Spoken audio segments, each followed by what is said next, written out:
Et aujourd'hui, on va s'intéresser à un débat et à un traité qui fait beaucoup parler. Il s'agit du TAFTA. Et pour ça, j'accueille le secrétaire national du Parti des Républicains au commerce extérieur, Franck Proust. Bonjour. Bonjour. Vous êtes également député européen et on va voir avec vous justement pourquoi ce traité, ce TAFTA, n'est pas la fin de nos normes sanitaires. Expliquez-nous. Déjà, le TAFTA était l'ancien nom. Aujourd'hui, on entend beaucoup plus communément parler du TTIP. Et derrière le mot TTIP, puisque ça c'est la version, anglo-saxonne, c'est un accord de partenariat sur les investissements. Philosophiquement, qu'est-ce qu'il y a derrière cet accord de partenariat ? C'est tout simplement de se dire, voilà, nous avons les deux premières puissances commerciales au monde, que sont les États-Unis et l'Europe.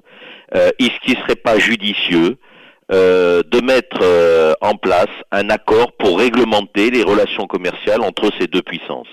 Donc, au départ, en théorie, de dire il y a des relations commerciales, plutôt que de laisser faire le commerce de manière sauvage, essayons de réglementer ces deux continents pour faire en sorte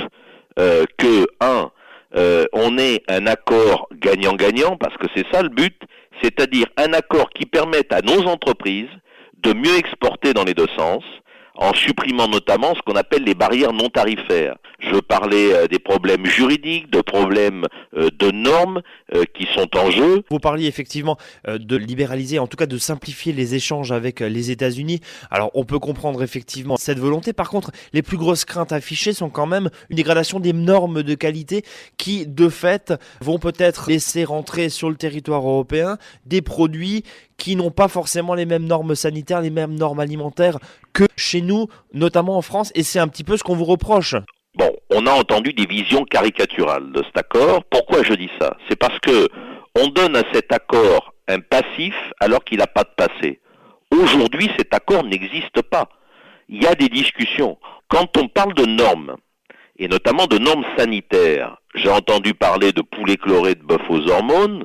Ça, je peux rassurer d'ores et déjà tout le monde, ça ne rentre pas dans l'accord. Il est hors de question d'importer dans les pays européens ni le poulet chloré, ni le bœuf aux hormones. Quand on parle de normes, c'est notamment les normes industrielles, et avec non pas une norme médiane qui correspondrait à la moyenne entre la norme américaine ou la norme européenne, on a demandé à la Commission européenne de négocier à une norme commune, mais qui serait une norme tirée vers le haut. Sur certains produits, c'est l'Europe qui a des normes beaucoup plus exigeantes. Dans d'autres domaines, ce sont les Américains qui ont des normes plus exigeantes. Et à chaque fois, on s'alignerait vers le haut. Aujourd'hui, comment garantir et comment finalement répondre aux détracteurs de ce traité transatlantique ? Comment leur dire, c'est pas la fin de nos normes sanitaires, au contraire, on va plus loin ?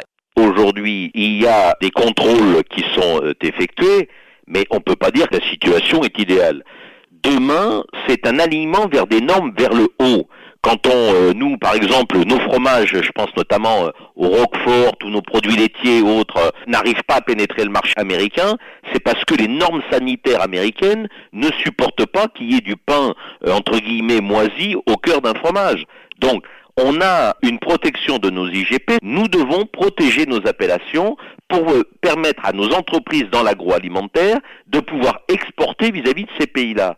Mais il n'est pas question pour autant d'importer des produits en Europe qui ne protégeraient pas nos consommateurs, c'est-à-dire où les normes sanitaires seraient plus basses que celles qui existent aujourd'hui. Merci en tout cas, monsieur le député. Je le rappelle, Franck Proust, vous êtes député européen et secrétaire national Les Républicains au commerce extérieur et vous êtes venu aujourd'hui nous parler de ce traité, de ce TTIP. En gros, c'est absolument pas la fin de nos normes sanitaires et au contraire, ça va permettre justement de simplifier les échanges. C'est un accord qui doit être gagnant-gagnant et c'est à cette seule condition que nous signerons cet accord. C'est dit. Merci, monsieur le député.